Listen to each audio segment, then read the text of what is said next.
It's not that my life in the US was bad. It just, I always felt like I wanted something more. I wasn't fitting into the box of the path that was laid out for me. And I just wanted to make, that big change for myself. Is it just felt like my good life was getting in the way of a great life. And for me, I felt it inside that great life, the possibility of having that, it just felt like it was going to be abroad. And so for me, I knew that's what I needed to do. That was Cepee Tabibian, whose work revolves around helping people hit refresh on their life with travel, with a move abroad. And that is a big chunk of the conversation you'll hear today. Not only does she share actionable advice about moving to Europe specifically, but for those of you that maybe already live abroad or are based in Europe, we also have a larger conversation around how to use travel to hit refresh and create radical change in your life. Of course, the realities of living anywhere abroad, how you can adapt, some tips around that. Of course, why you should consider certain countries based on your longer term goals. You're going to hear some advice around having a business before you move abroad or establishing one abroad, some of the drawbacks and struggles around living abroad, and so much more. It's happening right now. So buckle up, strap in. Thanks for being here, and welcome to the Zero to Travel podcast, my friend.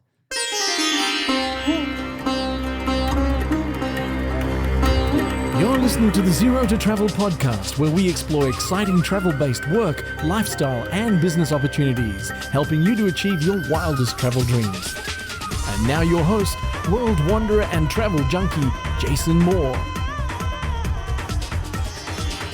Hey there, it's Jason with ZeroToTravel.com. Welcome to the show. Thanks for hanging out, letting me bring a little travel into your ears today.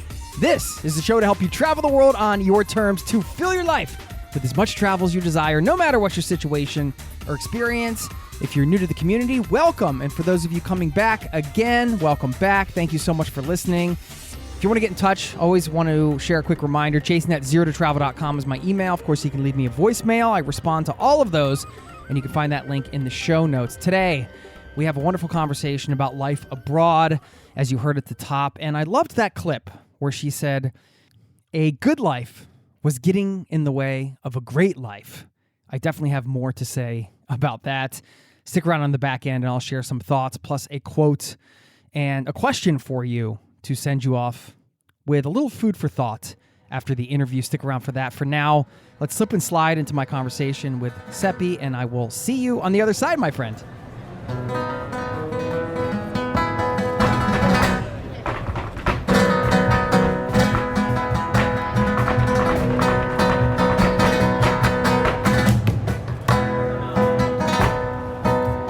Cepee rhymes with Peppy. I am on the line right now with Cepee, which rhymes with Peppy.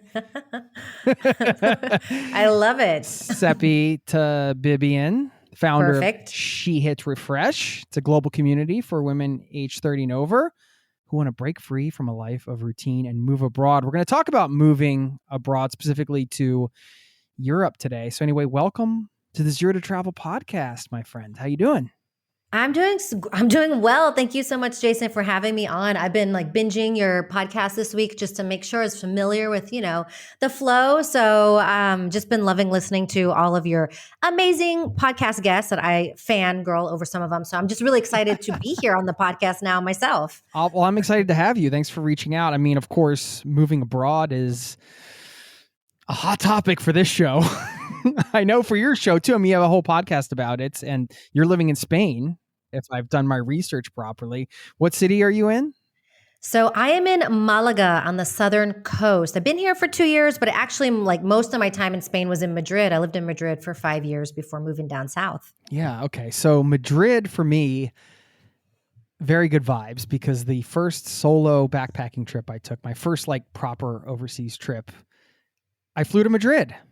Oh, wow. Yeah, and I remember being there and just being in the city and being like, holy crap, nobody knows where I am. I'm in Madrid, Spain. This is insane.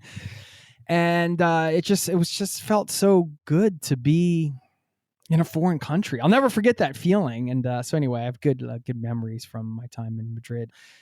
I'm wondering why it was Spain for you, because yeah, I mean, this is part of your story, and I think this is important because you're obviously passionate enough about your own experience moving abroad to then want to help others do that. And I imagine that's because it's been so transformative in your own life.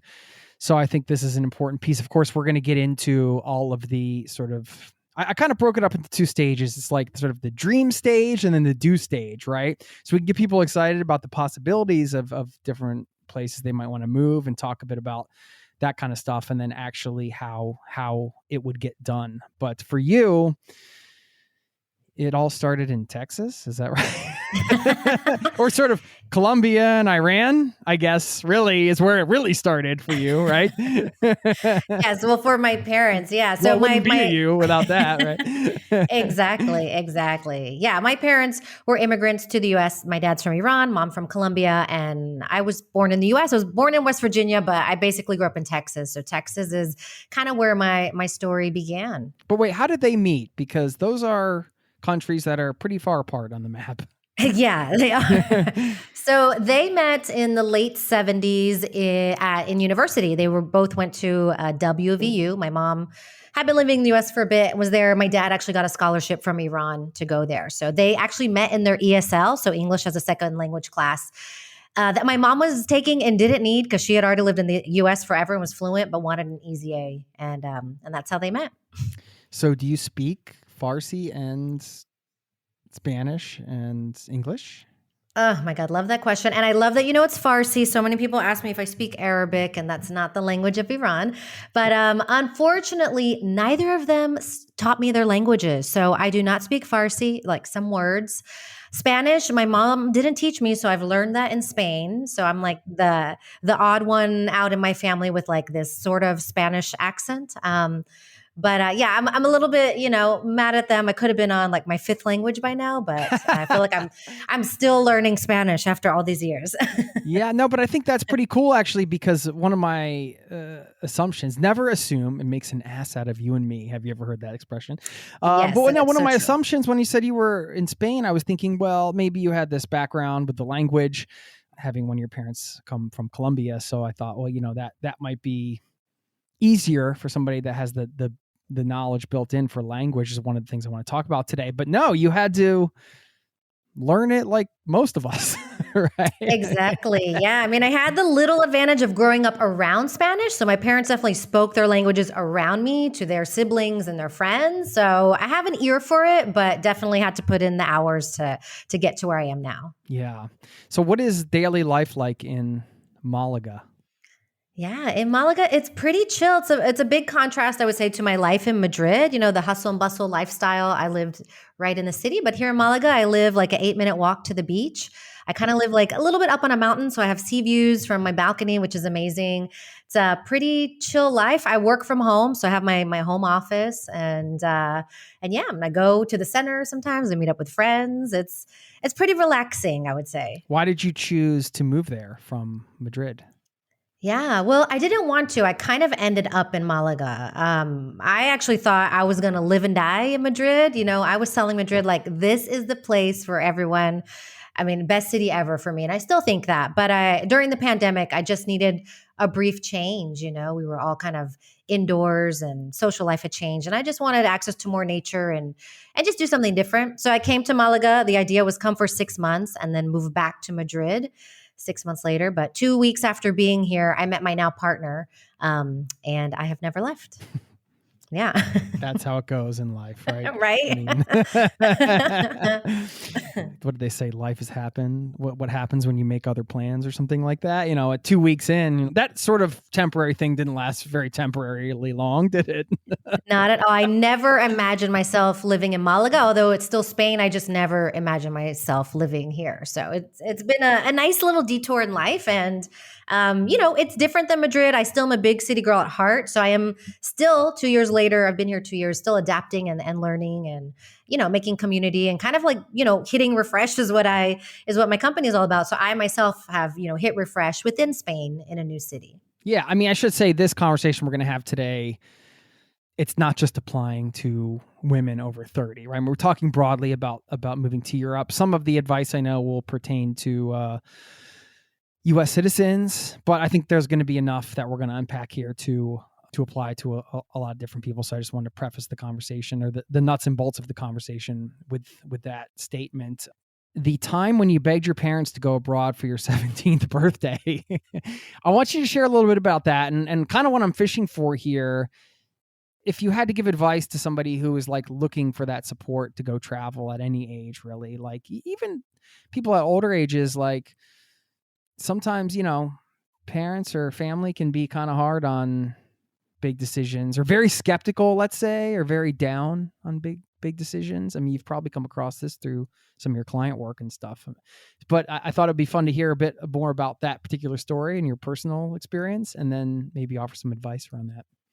Definitely. Yeah. So, I mean, I think the biggest tip is to find an advocate. And that does tie into my story of when I was 17. I had made some best friends in high school that were kind of the kids that were studying abroad, foreign exchange students, and kids whose like parents had been transferred from Europe to Houston for work. So I had a lot of European friends. And one of them in particular, my best friend, moved back to the Netherlands after a year. And I really, wanted to see her. I had never been abroad, even though like my parents were from other countries. I hadn't. And my parents barely let me go from Houston to Austin, which is like a 2-hour drive by myself. So were they strict like that, or? Oh yeah, my dad was like old school Iranian strict, so they kept me close. But I begged my dad, for my 17th birthday to please send me to the Netherlands and spend a month there with my best friend. And his sure, answer was, yeah, no, are you crazy, to another country? But I had a great advocate, which was my mother's sister, my aunt, who was like, it'll be a great experience for her. You should let her go. It's going to be eye opening, and really pushed. And I think really, helped my parents see the benefits of sending me there. And I don't know, by my surprise, they said yes. And that one trip completely changed the trajectory of my life. And so that's why I say, get an advocate if you're young and you need that kind of help. But also, if you're interested in doing something like this, and it might sound scary or crazy, just having someone who's in your corner or who has done it can really help you make that leap if you have your own limiting beliefs. In my case, it was my parents were the blockers, but sometimes we get in our own ways too. Yeah. Finding the support somewhere. I know you do that through your community, but I mean, there's a lot of ways to do it now more than ever. I mean, I think some decades ago, it would be tough sometimes to find those communities, but now you can find a lot of them online. Was your upbringing pretty strict overall? Yes. Yeah, it was. I was, the first child. I was kind of an only child for 8 years until my brother came along. I was, girl. My dad, came from a sort of strict background. And so he was instilling that in my upbringing. So I really identified with a lot of the first gen kids that also had very strict parents, like the other kids in school that, their parents were from South Asia or Southeast Asia. And I wasn't able to do a lot with my parents' permission, but I did a lot of things by not telling them the truth and kind of being a little bit of a rebel in my time. Yeah. Do you still consider yourself a bit of a rebel now?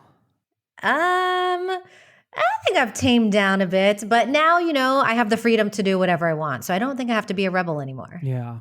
I mean, do you think that I'm always curious of what leads somebody to a life abroad. Is there anything within like a strict upbringing that has you think maybe consciously or subconsciously led you to, searching out more freedom and like kind of getting out of that, like physically leaving the country to get that freedom? Is that right?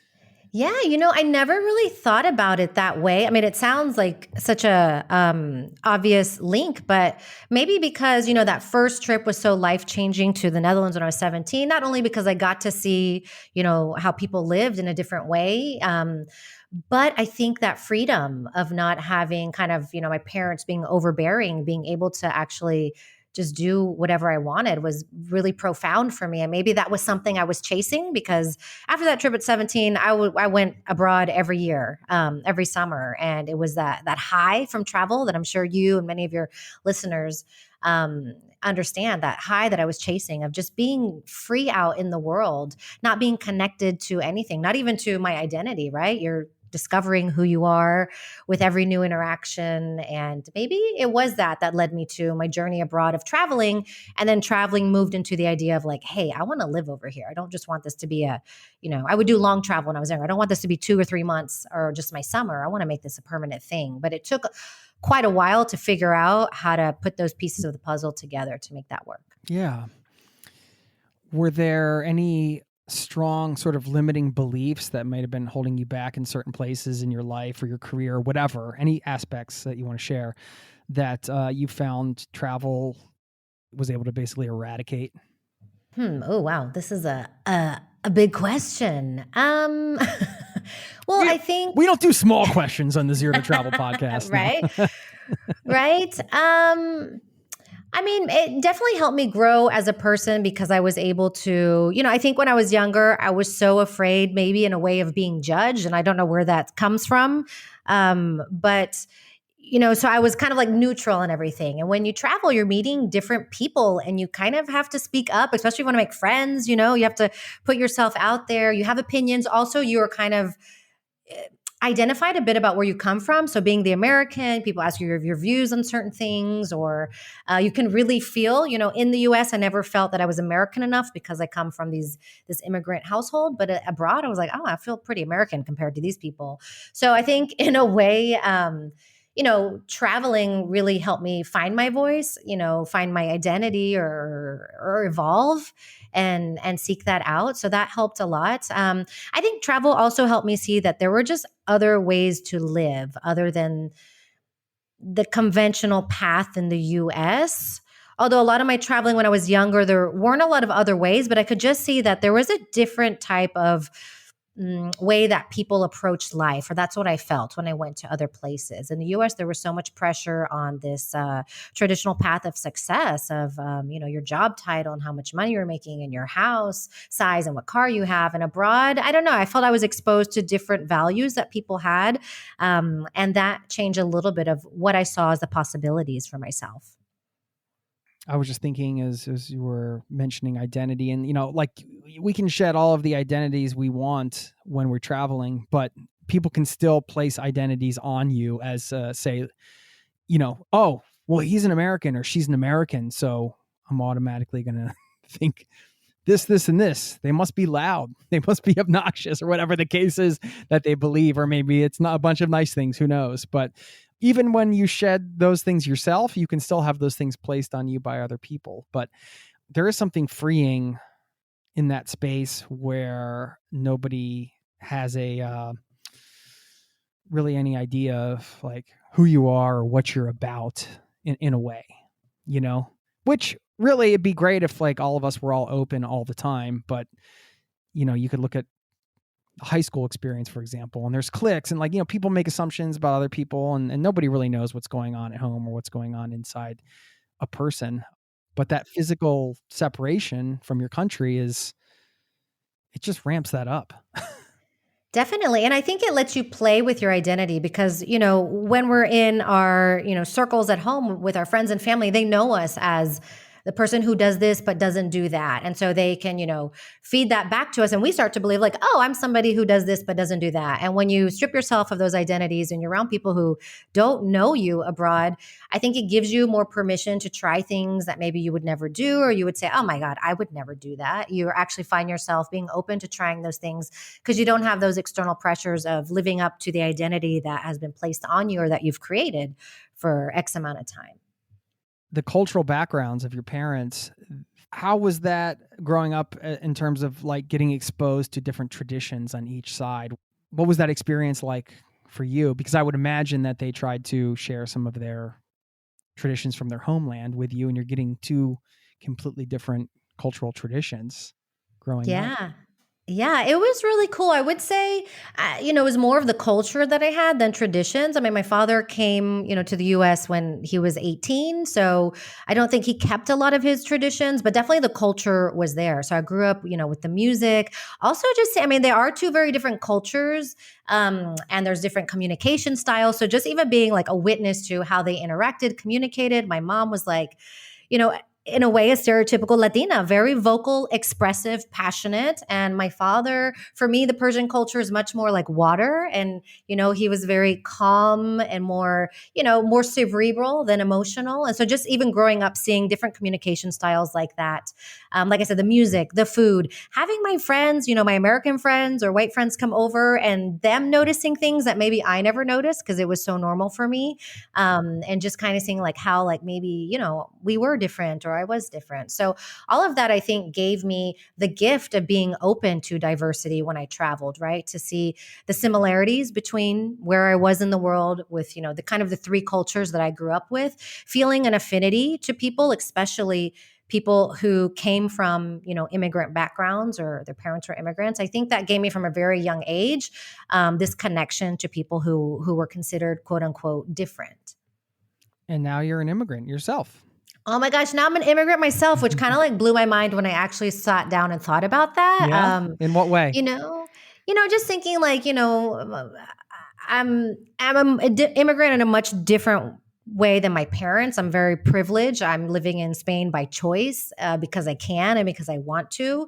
For my parents, it was different for them, but just kind of comparing maybe parallels of my life and theirs. And I came here much later in life than they did, but just having to adapt, learning a language. That's the biggest thing when I think of my parents and how fluent they were in English and how they maneuvered that language and how, even though I've been in Spain 7 years and I speak very good Spanish, I don't feel like I'm at the level that they were. And so I just give props to immigrants when I think about, how much goes into being able to be yourself in a foreign language. That itself is just incredible. So, I think about my existence as an immigrant, in a way, thinking about kind of what they had gone through.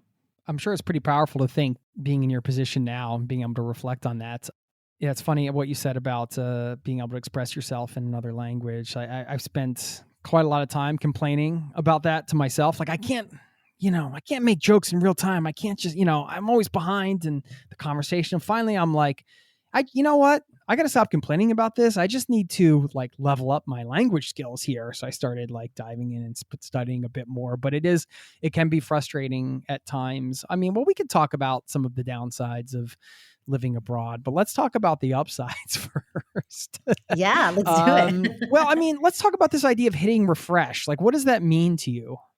Yes. So hitting refresh, actually, my friend Annette, who we founded She Hit Refresh, the Facebook group together, she works in IT. So she had come up with this concept of like hitting, what is it? Control F4 on your laptop to hit refresh, like on your laptop. And we equated that to like hitting refresh on your life, when we were in the US and wanted to make a change, really just making a 180 change. And so that's where the concept or the word hit refresh came from. And we added she to it because our community is for women.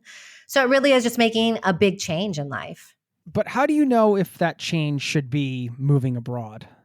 I mean, I know this is a very broad question, so you can't answer it for everybody, but you have had a lot of conversations around this. So I mean, there's a lot of ways to hit refresh, right? Like you could go to a spa for a weekend or something. I don't know. Depending on what level of refresh you want to go or how deep the refresh is, I suppose.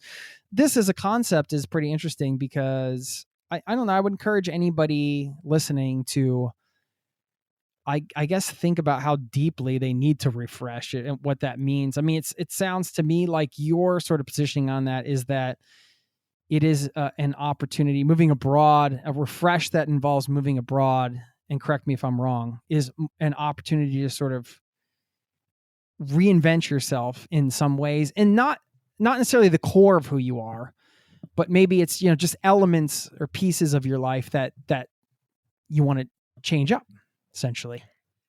Definitely. Well said. Yeah. Refresh is a radical change in your life. Radical and so change. It's for, yeah. It definitely it's a reinvention as well. I love that you use that word. And it's really for people who, a lot of people, I think, and me, myself, I mean, created this community and this business based on my own experience. It's not that my life in the US was bad. It just, I always felt like I wanted something more. I wasn't fitting into the box of the path that was laid out for me.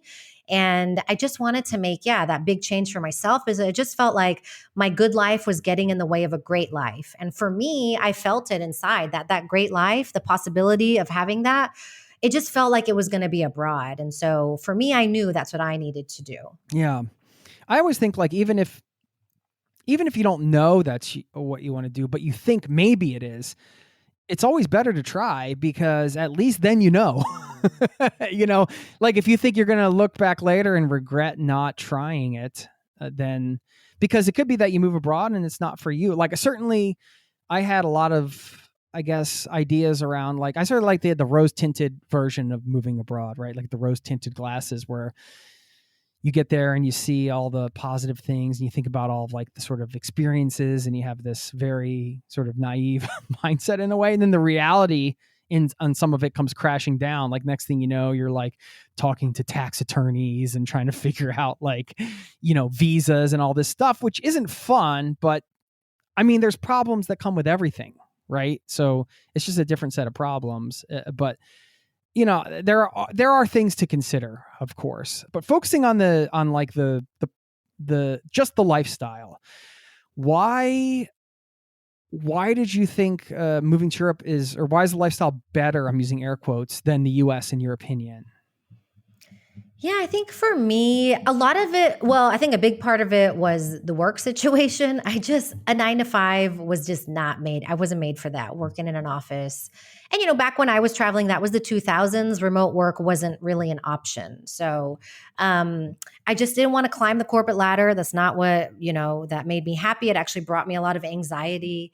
And I just couldn't fit into that mold. And I tried so many times, but it was just like we were talking about earlier, this freeing feeling abroad that I felt. And I just wanted to have that sense of peace and freedom. I didn't know what I could do abroad. And that was a big part of me, going on this journey of figuring out how to live here. I could never figure out a way that wasn't teaching English. And I didn't want to teach English. And there just weren't a lot of options at the time. Another part of it was just culturally, I don't know. I just felt really at home in particular in Spain. I had been to other countries, but there was something about Spain, and I don't know if other people listening or if Jason, you've had this experience. There's just places in the world that just feel right. It's kind of like a Goldilocks experience. I love a lot of the places I've traveled to in the world. Some don't feel right, some feel amazing, and some are just okay. But Spain was the one constant that I just felt really alive, really in my flow. And so I just kept coming back here. And I think between that feeling of peace, and feeling like I was in the right place in the world, that's what made me feel like, you know what, I just don't think being in the US is right for me, but I just couldn't figure out the piece of how can I live there long term. And how did you end up figuring it out? Yeah, it took a lot of trial and error. So I did teach English here for a year. I came on a teaching English program that a lot of people are familiar with, the Auxiliar program, that Americans can come to Spain to teach. I did a master's here. So I did a master's in international relations. Neither of those led to the path of living here.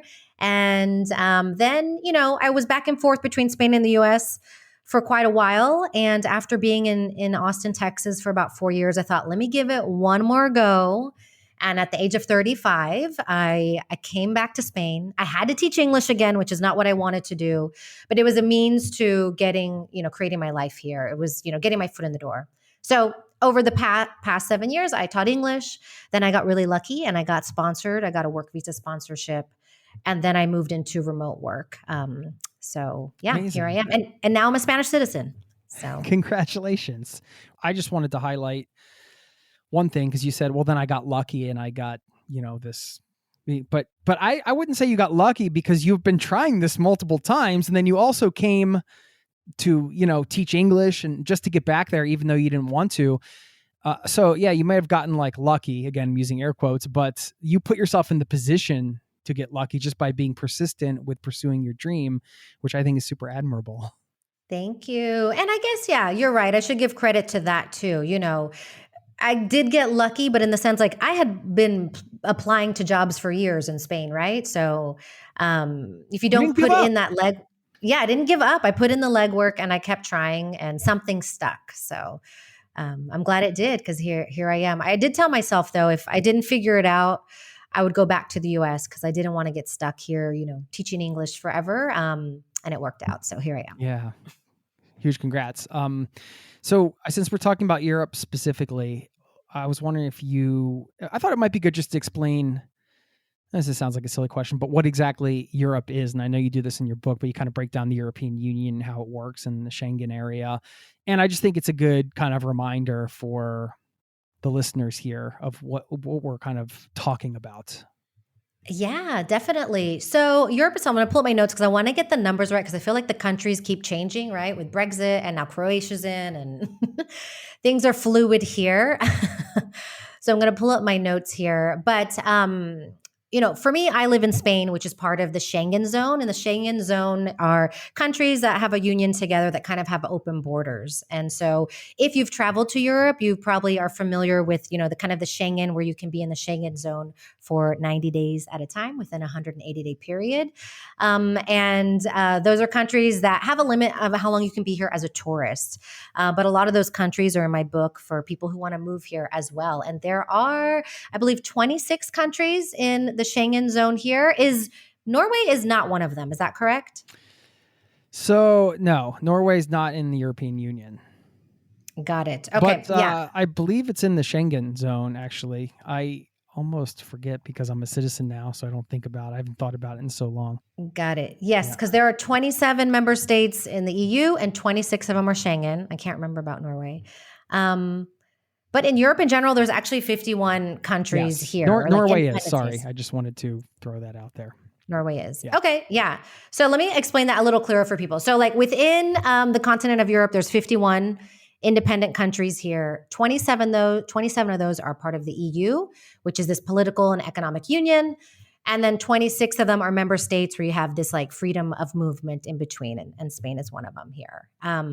And so in terms of living here, if you want to live here, to live in one of the countries, you're going to have to get a visa that allows you to live in that particular country. You can't move to other countries when you're on that visa. Certain residencies and of course citizenships eventually will allow you to move between European countries and work there as well. Yeah, and I think that might be an important point for some people listening in that, certain countries are harder, certain countries are easier depending on your situation and what visa you have. But if you're looking for citizenship, for example, that might change it might just help you whittle down where you actually want to go, because maybe you're looking for a quicker path to citizenship, knowing that citizenship or permanent residency in X, Y, or Z place will open up the entire continent to you.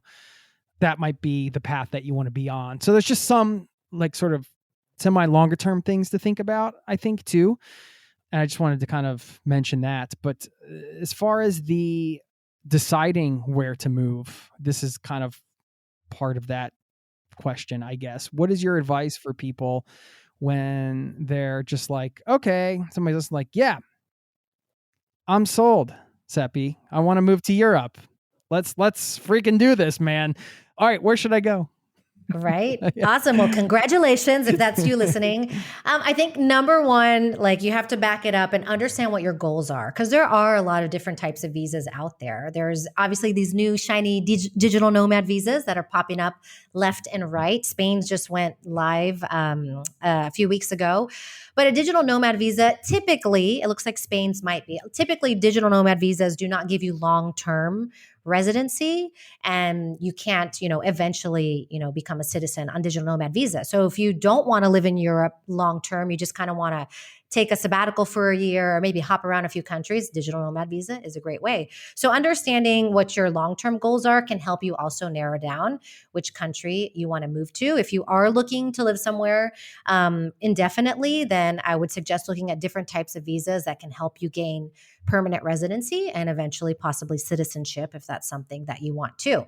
So given that, some of, the most popular countries, I would say the number one country for people right now is Portugal. I almost feel bad talking about it because Portugal, is dealing with a lot of problems with over tourism, people moving there, housing prices skyrocketing, due to the Airbnb effect.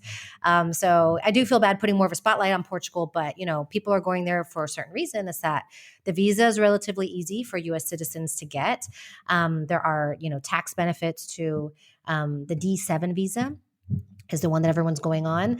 And you can get citizenship, or you can be eligible to apply for citizenship in just 5 years of being in Portugal on this visa. So as Jason mentioned, if you get that citizenship and you're interested in living in Europe, you can then, after Portugal, maybe you want to move to another country in the Schengen. Maybe you want to move to Spain or to Greece or, one of the other 26 member states. So Portugal's really hot. They also just came out with a digital nomad visa for people who may not qualify for the D7. Spain is also a very hot one. So I would say those are probably the big ones and usually the easiest. That's why they're also very popular as well. But if that's not your thing, the Netherlands, Germany are options as well. France is also an option. Ireland, the list can go on and on. Unfortunately, countries though, like Jason, where you're living up north, those are some of the hardest. So when I talk to people who are like, I really want to live in Sweden or Denmark, Norway, Finland, I actually tell them, like, I think you should reconsider. Unless if you have a partner or your company is going to transfer you, those are going to be very hard. But there's 18 other countries in Europe that you'll have a much better shot of finding a visa for. If people want to explore, maybe they're doing some research and like somebody's like, oh, maybe I want to move to Ireland. Let me see what that's all about, or Croatia, whatever. What's kind of the methodology? What do you suggest people do?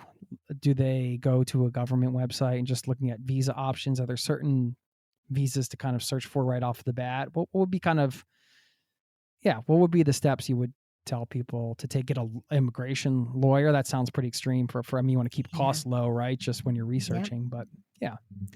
Yeah, when you're researching, there's tons of resources out there. If you just Google, I'm going to plug my book because I've done the research for you. So I have a book called I'm Outta Here, An American's Ultimate Visa Guide to Living in Europe, where I actually did the research and I went through all of those 51 countries in Europe and narrowed it down to the 18 easiest to move to based on viable visa options. So this book is for Americans, and it kind of lays down every visa option that you have available for the countries that are easiest to move to. And there's over 50 visa options.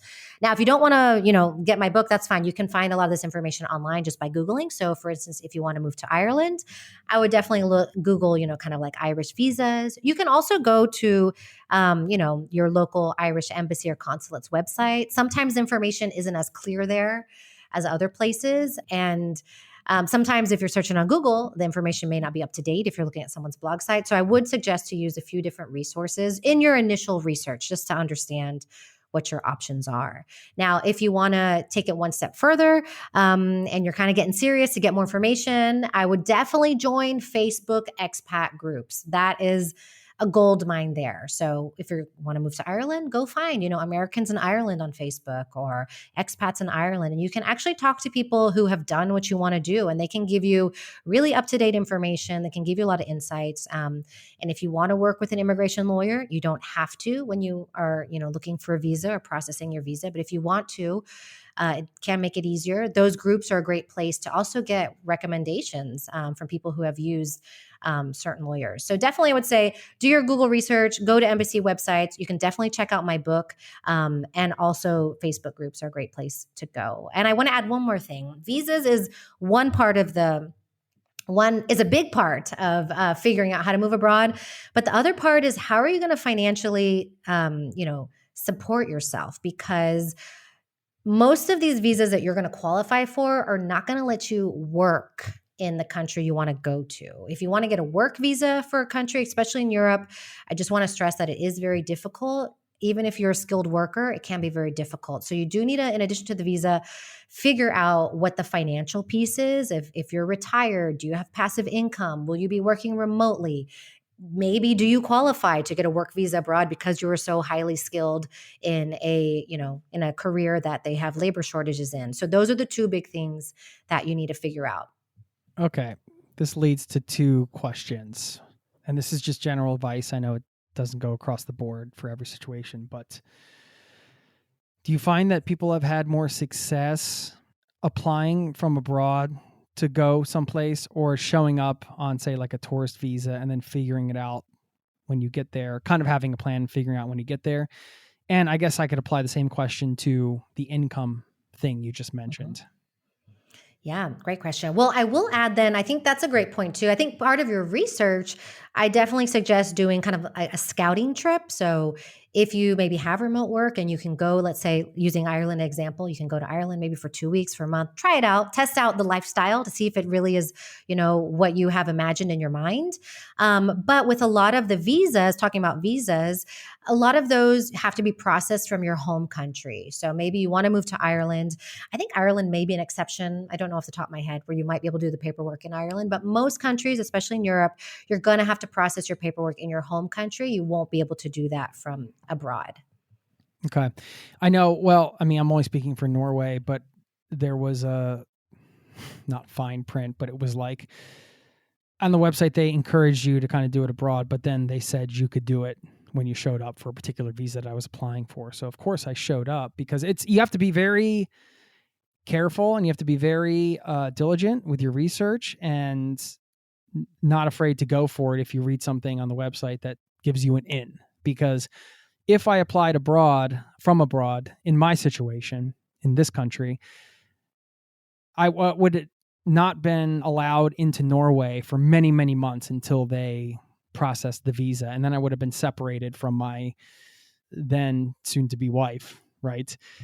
But because I found the in through immigration that I could apply when I was here, I was able to be here and be with her and live. And it was 1,000 times better. Like I've read about people that made that mistake where they apply from abroad and then they can't get in. And it's just like, I mean, I don't know if it's the same now, but I'm only sharing this personal experience because if you find a way to apply when you're in the country, then do it. Because it'll be much better if you can, and if it makes sense for your situation, of course, financially and all the rest. Definitely. And I think it's important to note that, different countries are going to have different processes about this, but also different visas within the same country may have different possibilities of being able to apply within the country or having to apply within your home country. So definitely read those fine prints. You will also are going to find, different consulates, different people are going to have different information. We definitely see that. I see that talking, in the US, if for instance, you want to come to Spain, there are a number of consulates in the US that, depending where you live, you use the one closest to you. And different consulates are going to have different information and different requirements for people applying for the same visa to come to Spain. So definitely do your due diligence and check around. And don't get frustrated if someone gives you the wrong information, because there is a lot of incorrect information out there. But just keep moving forward. And there's going to be obstacles, as Jason mentioned earlier. It's going to be hard. It's not easy to move abroad, but that's okay. It's just part of the process. And if you can accept that, I think it makes it a lot easier to to stick with it.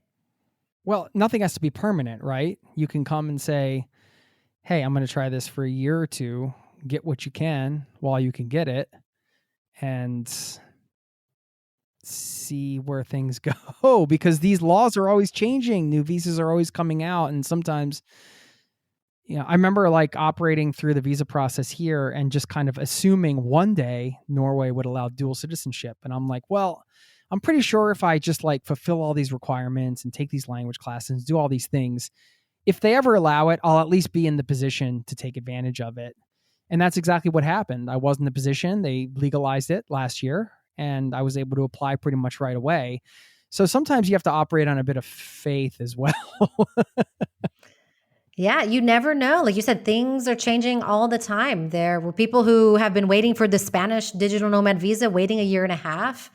And it finally came out this year. Surprise. I thought it was still going to take another year. So, visas are changing, regulations change. Visas that maybe were available last year, I've seen that. I update the book that I mentioned, I update it annually to incorporate these changes. And I had to remove a few visas that are no longer available that were. So definitely, ask a few places when you're looking for information, use a few sources, don't get discouraged. Outside of the book, are there any other resources you like that you would maybe encourage people to check out? Yeah, I mean, Facebook groups. I find those. I'll just say it again because I think those are resources that are really up to date. As I mentioned, if you're reading a blog post, it may not have the latest information, but in those expat Facebook groups, people are in there who are going through the paperwork process right now. People who have gone through it, people who will be going through it. So they really have their ear to the ground and have a pulse on what the most recent information is. They can really help you out. Have you ever needed an immigration lawyer, and how much did you spend for like the whole visa process, do you think? Oh, I like this question. I have needed one. So when I got the work visa sponsorship in Spain with the Spanish startup, we used a lawyer for that. And that was probably about 1,200 euros. The company paid for that. I didn't pay for that. But for my regular, like my student visa that I came when I taught English, and then my non-lucrative visa, which I was on before I became a citizen, I did that paperwork myself. I did use a lawyer for the renewals because it was just easier and faster, and that was maybe like 300 euros, so it wasn't too bad. have you started your business abroad? Is it based in Spain or is it based in the US? So it's a US based company. Yeah, Mhm. it's based in the US. Is your advice around that? Because I had a heck of a time figuring all that out, and I eventually had to move my business to Norway. And it varies by country, but I think a lot of people might be considering some of the remote work options. And if you're working for yourself, just wondering if you could offer any advice around having a business based in your home country and just bringing it with you versus setting up in a new place. Maybe there's some places where setting up a business gets you the in. I don't know. Yeah. Well, in Spain and in many countries in Europe, there are some visas that are available for starting your business abroad. So that is a possibility. I definitely would check and see kind of what all of the requirements are. It can be a tedious process. Also, if you're not sure you're going to stay in that country long term, I wouldn't suggest to start it there. If you start a company in Spain, but then you are only here for 2 years and then move back to the US, it could be a challenge to close it down, to start a new country, or also just the tax implications may be worse in Spain than it is in the US. So I would definitely say look at the tax situation, kind of understand where you want to be long term. And if it does give you an in the country you want to live in, that probably is a plus to opening it there. I opened mine in the US just because I understood that system better. And I just had heard negative stories about here in Spain. I didn't have the experience myself. So I just thought, it's just easier in the US. I can go on this website, start it, my company there, and I understand the process back home better than I do here. How much do you think language is a factor in terms of your decision making? In terms of the business, No, oh, in terms of where you're going to move. um, for people in general, Yeah. I think you should understand that, if you're moving to another country, that you should try to learn the local language. I think that's really important. But we do need to be realistic. Some people get very upset when they hear that people have been living in X country for, 5, 10 years and still don't speak the local language. Hey, I get it. People have different priorities in life. It's hard to learn a Not language. yeah, not everyone's great at learning a language. Maybe you just feel comfortable with your people. That's fine. I'm not going to judge people. But one, I would say definitely attempt to learn the local language, but be easy on yourself. But if you want to move somewhere where you don't speak the local language, I don't think that should be a barrier to moving there. But just keep in mind, try to learn as much as you can just to, be able to, you'll just have a richer experience living somewhere if you do. But I definitely get that question a lot of people saying like, I don't speak French. Like, then, can I even move to France? It's like, yeah, you can move there. You'll learn it in time and you'll be able to navigate and you're going to meet people who speak your language. So I wouldn't weigh that too much in a decision. Yeah. Are there different types of visas that are like, if you were ranking them from easier to get to harder to get? I don't know if that is even something you can do because each country has their own unique ones. But I know you mentioned in your book that, work visas can be pretty difficult to get, but you mentioned the digital nomad visas. I'm just wondering in generalities, if you have any advice around that, or if you were going to rank those, what would that look like? Definitely. I'll say the easiest are probably these digital nomad visas that, they're all still fairly new, but that's going to be your easiest. The one requirement is that you do need to have a remote job to qualify for those. Another easy one are kind of these retirement / non-lucrative / passive income visas that a few countries have. You don't have to be retired to qualify for them, but you do need to meet a certain financial threshold. That can be anywhere from, like $10,000 up to, $35,000. So for people who have that kind of savings or income in other forms, that's a pretty easy one to get if you meet that financial threshold.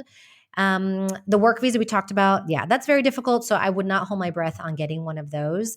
And then for people who, this doesn't qualify for most of us, but for people who have money to really invest, those are actually also some of the easiest ways to get residency in a country if you can invest in property or a business. And those usually start from anywhere from, 250,000 and go up to, over $1 million. So those are a quick in, but you definitely need to have the money for those. For, I guess, in your personal experience, what are some of the drawbacks of living abroad? Oh, the drawbacks. Well, I think convenience is one. I guess it depends where you're coming from, right? It's coming from convenient culture in the US and other countries. I think sometimes you just kind of wish things were a little easier sometimes. Things were open on Sunday or the banks were open past 2:30 p.m. So the convenience factor, which you do, I think, adapt to in time, but that can be a drawback. I think for one, and I think it really depends too on the circles you run in, but overall, especially if you're an entrepreneur, business owner, I think that is more embedded in the culture in the US. And living in Spain, I don't feel that a lot from the local culture. Of course, there are entrepreneurs here and business owners. I'm not running in the Spanish business circles, so maybe I'm missing out on that. But I do miss just having a community of people who, have that entrepreneurial mindset. I'm finding that here, but with a lot of foreigners. So I think culturally, there may be some things that you can miss. That's the downside. But other than that, not much else. I just find there's so many benefits to living here. And especially if you've been able to untether your life with remote work. I spend probably 2 or 3 months out of the year in the US anyway. So I'm still getting, what I You're feel like getting I your lack fix. here. I'm getting my fix. Yeah. I just went back for 3 months last fall and I went to 4 different conferences. And so I'm getting the fix of what I need. And then when I come back here to Spain, I just reap the benefits of life here. Yeah, the question isn't how many conferences you went to, but how many barbecue joints did you go to? And you're asking the vegetarian. Okay, well, your version of that in Texas. I'm sure you have it, Chipotle burritos or whatever it is. I don't know. Everybody's got their food. I don't know. I feel like when I go home, there's certain foods I just want to get, from goldfish crackers, in the grocery store, to bagels or whatever, Definitely. Well, that reminds me. So wait, you said the drawbacks. 2 more I want to add. One is the food, and it also depends where you live. So Spain is still doing catch up with kind of the international food scene. They have great Spanish food, but I really miss diversity in food, which you can get when I go to Berlin or London. I am geeking out and eating. And of course, when I go back to the US. And the second thing, I think one drawback I find here is just diversity in people, in the US. And I from Houston, which is a really diverse city. I think that's one thing I really miss being here in Spain. I know a lot of cities in Europe can offer the diversity, but I feel like I lack that here. The best places to live in Europe for expats. Can you lay a few on us, and why? Right. So best is really depends on what you're looking for. I mean, some people say the best, country to live in is Switzerland. That wouldn't be for me, but it is a very safe, clean country that, really runs by the rules. Beautiful. Also very expensive. That comes at a cost. So best in terms of that's what you're looking for. That's, I think a lot of people like that. For me, and I think a lot of people, as I mentioned before, Spain is amazing. I think the quality of life here is great, especially if you have a foreign income. You can definitely have a very comfortable quality of life. Portugal as well. And the weather, I know a lot of people are chasing sun. So these are also very warm, sunny countries. Other places, if you're looking for work, and you are in tech or highly skilled, maybe best for you is going somewhere where you can get a job. So I would say the Netherlands, Amsterdam is a tech hub. Germany, Berlin is a tech hub. So those might be the best places for you as well. We didn't talk about healthcare. I know it's a drag of a topic for Americans, but yeah, is it hard to get set up within a new government system? Once you have a visa, are you set up, or it just depends on the kind of visa you have? Again, generally speaking, we're talking about an entire continent here. Yeah. So for a lot of the visas that Americans will qualify for, you're going to have to get a private healthcare plan. But don't let that scare you. So those are generally pretty inexpensive. I pay about 45 euros a month for mine, and I have incredible coverage. For some countries, after an X amount of time of living there legally, you can get on their public healthcare system. And so that, it's going to be paperwork to do that and probably a few office visits. But once you get over that hump, depending on the country you're in, it's probably going to be better than, your experience in the US, and definitely a lot easier on your pocket. So definitely expect to pay for a private plan. It won't be nearly as much as what you're paying in the US. And then if you're lucky on the visa you're on, you might have an in to the public healthcare system. So when you say a private plan, you mean you pay for a private plan in the country you're in? Yes, you pay for a private plan in the country you're in. I think some countries will allow you to apply for kind of like, global coverage that would cover you within country. But like in my case, I'm using a Spanish private healthcare plan here in Spain. And so yeah, have my online portal and I can make my appointments there and do video calls with my doctor, go in person. And it's easy, inexpensive. And I actually go to the doctor a lot only because I can, right? Anything comes up, I go. In the US, it was always right, such like a hurdle to make an appointment. And then you never know like what surprise cost there's going to be. And then you have to fight with the bill collectors. And it was just like Yeah. such an ordeal that I was like, It's the it's probably worst. nothing. I'm not even going to go. Yeah, it's the worst. It's the worst thing to think about, that you can have one of the richest countries in the world and there's still millions of people that when they get hurt, the first thing they think or say is, I don't know, should I go to the doctor for this? How much is this going to cost? Yep. It's yeah, it's Just, sad. I'll never get it. Well, when you go back to the US, how do you handle that? Do you have to maintain insurance in the US? You mentioned going back for 2 or 3 months. And if somebody has a flexibility of a remote job, this is something that they might want to do. Maybe they primarily base in Europe, but then they're spending a third of the year or whatever in the States. There are ramifications to the amount of time you spend in the States, tax wise and things like that. Maybe, and maybe healthcare wise. I don't know. You want to speak to some of those things? Yeah. So for healthcare coverage, it really will depend on your situation. So maybe you are employed by a US company and living abroad. So in that case, you may have your, healthcare coverage through your employer. So that's great if you have that set up. I don't have that because I work for myself. So when I go back to the US, I get a third party kind of like, healthcare plan or like emergency plan for when I'm back in the US so that I don't go bankrupt if something does happen And to that's me. a US company. That is, it may be US. I think it might be US. I'm not sure where exactly. So you don't based. do travel insurance. You do some kind of plan that's in the States. Sorry. Okay. So this is actually a travel insurance plan that covers me in my home country. I see. So that's Okay. what it is. Yeah, exactly. So I'm not going to the doctor when I'm in the US. It's just if I break an arm, break a leg kind of thing, I want coverage for that while I'm there. And then I was going to say, you don't want to take a $60,000 ambulance ride or whatever. Right. I know. I'm like, I don't want to be wiped out. And then if I get sick, I'm just going to have to, tough it out until I can get back to Spain. Or what, maybe hop the border to Mexico, go somewhere with affordable healthcare. And then there are plans. I actually have just partnered with a company called Safety Wing. I'm still understanding, healthcare. There's a lot to understand, but just understanding all of their ins and outs. But it looks like they do actually have coverage for digital nomads or people who work remotely who need healthcare coverage abroad, but also when they go back home for visits. So I don't know how long you're allowed to be in your home country that they cover that for, but that might be a company to look into as well. Yeah, the founder is Norwegian. I've gotten to interview him a couple times. So, amazing. Okay. Yeah. Maybe your best advice here. Let's kind of close it out with some of your best advice overall.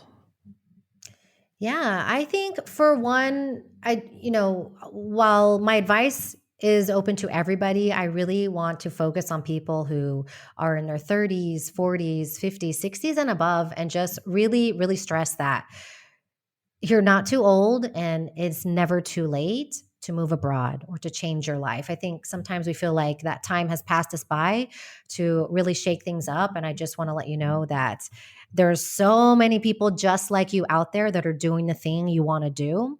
And as I mentioned before, finding an advocate, I think also finding a community of people that understand your dreams and your goals so that where you can express that freely and not be judged, I think will help you understand that if you want to make a move abroad later in life, it's totally possible. It's okay. You're not crazy. There are people out there doing that. So I just, don't want people to give up on the dream because they feel like that time has passed. So that's the first thing I would say. Number two, just want to stress that a move abroad is possible in terms of being able to find the visa and getting the logistics in place. You can figure it out. The information is there. I have a lot of resources and there's a lot of free resources out there. So it's totally possible. Another limiting belief is, you don't have to be rich. You don't have to marry somebody and you don't have to get transferred with your job. There's a lot of other ways that you can make a move abroad happen for you. Cool. Thanks so much for that. And I always appreciate those mind-opening ideas and perspectives. So as a listener coming out of this, I'm sure you're if you weren't inspired before this interview, I'm sure you are now to at least maybe look into this. And I appreciate the work you're doing to help people get overseas, which is obviously a transformative experience and something a lot of people in this community are doing or wanting to do. So super helpful to have you on the show today. And thank you so much for your time and sharing your story.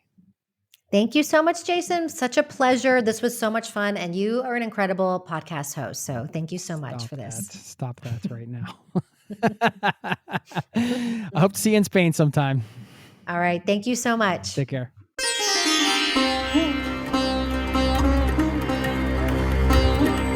There you have it. Thank you once again to Cepee for stopping by the show. Had a blast chatting with her and always appreciate getting some expert advice, especially on this topic, living abroad, using travel to hit refresh. I love that concept. And what she said at the top, I do want to circle back and share a few comments on that idea of leaving a good life for a great life. This is a very fine line, I feel. And if that resonated with you and if you've been thinking about it and you're like kind of pondering it as I was, there's a couple sides to this coin, right? On the one side, you want to be grateful for what you have. You want to appreciate the things you have. And what's wrong with a good life? When you see so much struggle and pain in the world, a good life is a great thing and could be considered a great life by many. Yet on the other side of the coin, and this is where it gets kind of tricky, you want to say, okay, this is great, but I'm not satisfied with this. I feel like there's something maybe better. And that can be a slippery slope, always chasing something that you perceive as better, arriving there, and then just wanting the next thing, being on that proverbial hedonic treadmill. But on the other hand, and I've been in this position where I've felt in my soul and my gut, this is good. And yes, let's say in a job, you're making a salary or things are comfortable, but there's something better. There's something waiting for you in this next version of you. And you'd be ignoring your soul. You'd be ignoring your gut. You'd be ignoring whatever you want to call it, your spirit, if you didn't go after that thing. And perhaps travel is a way to hit refresh like we talked about today. Maybe it's a certain decision you're going to make or starting something new. Whatever the case is, there are a lot of ways to hit refresh in life. And speaking of that, sometimes we can over-dramatize this stuff, right? Like we need to change our entire lives. Maybe it's just a part of our life we want to change. Just because you're dissatisfied with your job doesn't mean that the rest of your life is terrible, right? So let's look at this as parts of our lives as well, because refreshing your whole life is one thing, but we can also chunk it down. So as you come out of this, thinking about, is there a piece of your life or perhaps your whole life for some people? Is there a good life getting in the way of a great life? What is the one decision you can make to perhaps change that? Is travel part of it? Is it not? Just something to think about is all. That's all. I just like to throw out some things to think about to wrap this up. You have your inner wisdom. You're the boss of you. Everything you need is inside of you to ponder this and decide for yourself whatever it means for you in the next version of your life or the next thing you do, whatever the case is. So I just giving you some things to think about. Okay. I'll let you go with a quote now. And this is from Buddha Dharma, who said, "When we're deluded, there's a world to escape. When we're aware, there's nothing to escape." Thanks for listening. Thanks for being a part of this community. And I look forward to seeing you next week again. Cheers, my friend. Have a great day. Peace and love to you and yours. This podcast has been brought to you by ZeroToTravel.com. Ideas and advice to make your travel dreams